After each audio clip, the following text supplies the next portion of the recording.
The Commissioner of Police, Gary Griffith, took the oath of office on Friday 17, August 2018. He signaled his intentions to work closely with officers, which would in turn earn their trust and respect. Commissioner Griffith's focus is to bring strong leadership and accountability to the TTPS, which would form part of the overall thrust to transform the organization.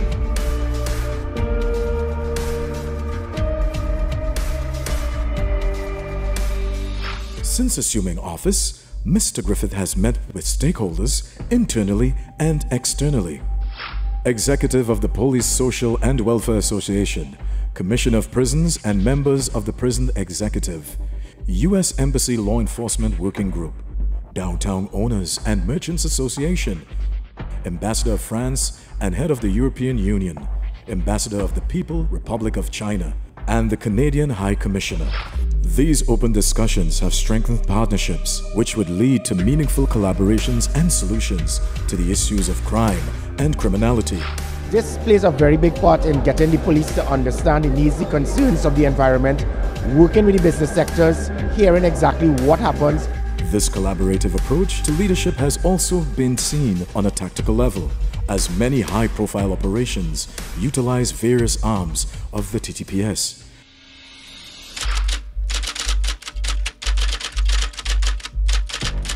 We'll state now that Mrs. Natalie Polonais is with us. She has been extracted. She's alive and well. What I can say, however, is that this was a clinical operation that took place for the last 4 days and nights. There were different members of the protective services and the defense force.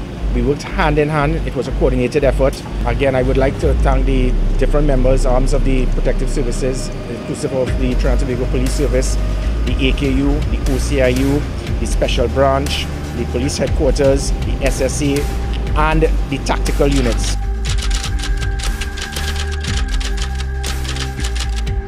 Today we are here to launch another one of our strategic initiatives which will lead to a transformed, efficient, and more responsive police service.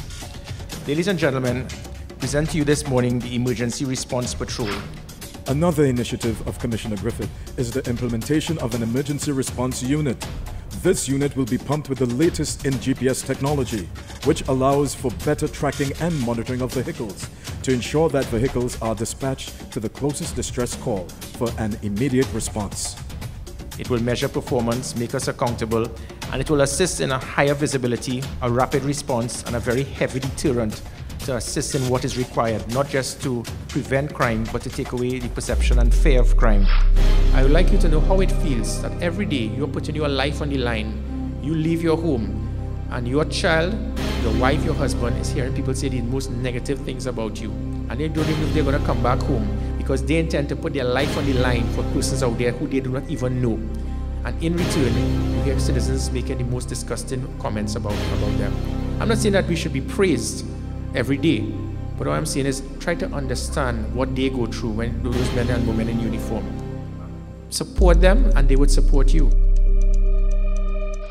Commissioner Griffith launched a new anti-crime initiative entitled Operation Strike Back, intended to target gang leaders and criminal elements that hold communities under siege and fear. This was not cosmetic. It is not going to be a situation of us just randomly having operations with roadblocks anywhere. The operation that you've seen here over the last 24 hours was based on immense intelligence. There's synergy now, a good working relationship, and what we are going to do is to ensure that policing is going to be intelligence driven.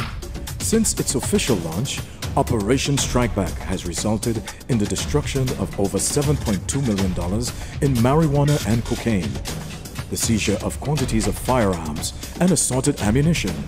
36 illegal immigrants were detained and 444 persons arrested for various offenses. Certain criminal elements believe that they could have control of certain areas in this country. No more. Trinidad and Tobago Police Service will strike back. They swing, we are going to swing back.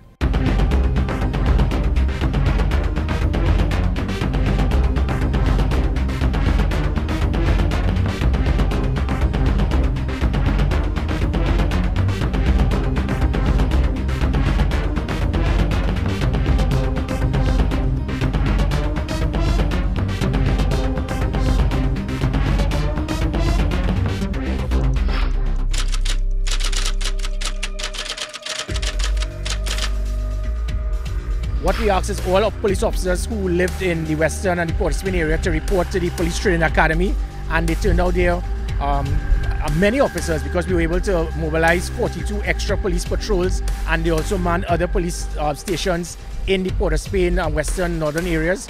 And those who lived in the Southern and Central areas, we asked them to go to other police stations in closest proximity to where they lived. It worked. There was a heavy manpower strength throughout all of the police stations. Many of these police officers, they have families, they have homes. Many of them, they lost everything, but they still turned out to work. They did not abandon their job. They stood up there and did what was required. They left their home yesterday evening, their house totally covered in water. They left their family, their loved ones, to come out there and to do what is required, because many people needed them much more. And that is where it is that sometimes when it is you criticize the Trinidad and Tobago Police Service, just remember, the Trinidad and Tobago Police Service protected and served with pride.